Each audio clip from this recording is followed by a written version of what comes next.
Good morning दोस्तों। आज के लेक्चर में अपन रुथ हर्विट्ज क्राइटेरियन या रुथ टेबल का और एक स्पेशल केस देखेंगे, जिसमें क्या होता है कि ये जो रुथ टेबल रहता है उसमें कंप्लीट रो ज़ीरो रहता है। मतलब सब कोएफिशिएंट्स जो रहते हैं एक रो में वो ज़ीरो बन जाते हैं। तो उस केस में क्या करना है वो हम देखेंगे आज। ठीक है, तो क्या है प्रॉब्लम स्टेटमेंट? तो प्रॉब्लम स्टेटमेंट बोल रहा है कि ये जो ट्रांसफ़र फंक्शन दिया हुआ है उसका उसका उसमें अपन को ये निकालना है कि राइट हाफ प्लेन में कितने पोल्स हैं।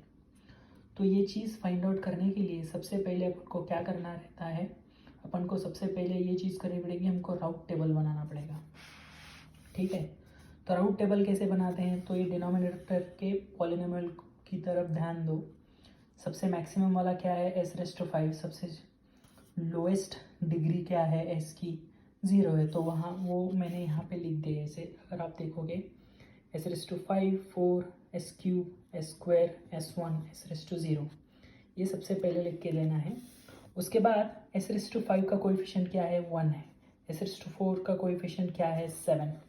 अभी ये मैंने जो कट किया है, फिलहाल के लिए ऐसे मत समझो कि ये कट किया है, वो मैं बाद में बताऊंगा कि मैंने ऐसे क्यों किया है, बट फॉर टाइम बीइंग समझो कि इधर 7 है, उसके बाद 6 42 लिखना है, उसके बाद 8 और 56 ऐसे लिखना है।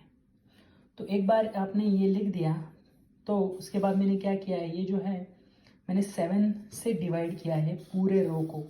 आप ऐसा कर सकते हो, समझो तीनों चारों जितने भी तुम्हारे टर्म्स या कोएफिशिएंट्स है एक करस्पॉन्डिंग रो में, अगर किसी नंबर के साथ डिवाइड हो सकते हैं तो वो कर लेने चाहिए, क्योंकि अपना कैलकुलेशन ईजी हो जाता है।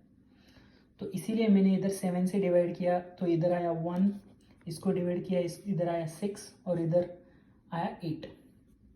तो एक बार अपने पास s⁵ का रो है और s⁴ का रो है, तो उसके बाद हम कैलकुलेट करेंगे s³ वाला रो। तो s³ वाला रो कैसे निकालते हैं आपको पता है, मैंने प्रीवियस वाले लेक्चर्स में बताया गया है कि ये इससे मल्टीप्लाई करो। सो बेसिकली 17 लिख दिया मैंने, 642 मैंने लिख दिया। उसके बाद 17 कॉमन ही रहता है, माइनस ये डिटर्मिनेंट है और माइनस है, और डिवाइडेड बाय जो 7 है तो 7 है। ठीक है, तो आप अगर देखोगे तो इधर क्या हो रहा है कि अपना जो कैलकुलेशन के बाद जो आ रहा है वैल्यू है वो 4 है, 12 है और 0 है। अगर मैंने वापस इसको अगर 4 से मैं डिवाइड करता हूँ तो क्या बन जाता है? 4, 3 और 0। ये जो कैलकुलेशन की है मैंने वो बिफोर डिवीजन ऑफ 7 किया है। ठीक है, आप उसके साथ भी कर सकते हो, विदाउट डिवीजन भी कर सकते हो। तो मैंने विदाउट डिवीजन किया हुआ है। एक बार अपन को s³ का रो मिल गया तो हम s² की रो की तरफ जाएंगे, तो उसके लिए अपन को और एक डिटर्मिनेंट बनाना पड़ेगा। तो वो कैसे करेंगे? इसके ऊपर वाले दो देखो, तो वो है 1 1 और इसके बाद क्या है? 6 और 3। तो मैंने 6 और 3 डाल दिया, माइनस और डिवाइडेड बाय ये जो वैल्यू है कोएफिशिएंट 1 है तो वो डालना है। सेम चीज़ इधर भी करनी है, पहला कॉलम सेम रहेगा, डिवाइड बाय जो रहता है टर्म वो सेम रहेगा, बस चेंज क्या रहेगा? इधर क्या था? 8 और 0, तो 8 और 0 आएगा, इधर कुछ है नहीं तो इधर 0 0 बन जाएगा। तो वैल्यूज आएंगे कैलकुलेशन के बाद 3, 8 और 0 ऑन द सेम लाइन्स। मतलब अगर ऐसे ही अपन आगे जाते हैं राउट टेबल के कैलकुलेशन में तो अपन को वैल्यूज मिल जाएंगी 1/3 0 0 और इधर आ जाएगा 8 0 0। कैलकुलेशन अपन को पता है कैसे करना है, माइनस करना है सभी जगह पे, डिटर्मिनेंट निकालना है। डिटर्मिनेंट निकालते समय कौन सा भी रो, अगर ये रो लेना है तो उसके ऊपर वाले दो पकड़ने हैं 1 और 3, जैसे कि 1 और 3 कोएफिशिएंट है, 3 और 8 कोएफिशिएंट है, मैंने इधर डाल दिया और कैलकुलेट करना है। कॉलम जो पहला वाला कॉलम रहेगा वो सेम रहेगा थ्रू आउट द रो, और जिसके साथ डिवाइड करते हैं वो भी सेम रहेगा। तो मैंने बहुत बार बताया है ये चीज़, तो आई होप आपको समझ गया होगा कि राउट टेबल कैसे निकालते हैं। तो एक बार अपना ये कैलकुलेशन पूरा हो गया तो आप समझ गए होंगे कि एक चीज़ ऑब्जर्व करोगे, आपकी s³ वाला रो है, उधर मेरा क्या हो गया था कि यहाँ पे 0 0 0 आए थे सबसे पहले। ठीक है, तो जब भी कौन सा भी रो अगर 0 आ जाता है तो उस केस में क्या करना रहता है, जो मैंने इधर लिखा है कि इस एग्जाम्पल में इस क्यूब वाला रो है उसमें पूरे कोएफिशिएंट है वो 0 है। तो इसके लिए हमको क्या करना पड़ता है, हमको ऑक्सिलरी इक्वेशन बनाना पड़ता है। तो ऑक्सिलरी इक्वेशन कैसे बनाते हैं, तो जो भी रो 0 है, जैसे कि इस केस में एस क्यूब है, मैंने लिख दिया राइट 0 0 0, तो उसके ऊपर वाले रो में जाओ जो कि s⁴ है और उसके साथ पॉलिनोमियल बनाओ।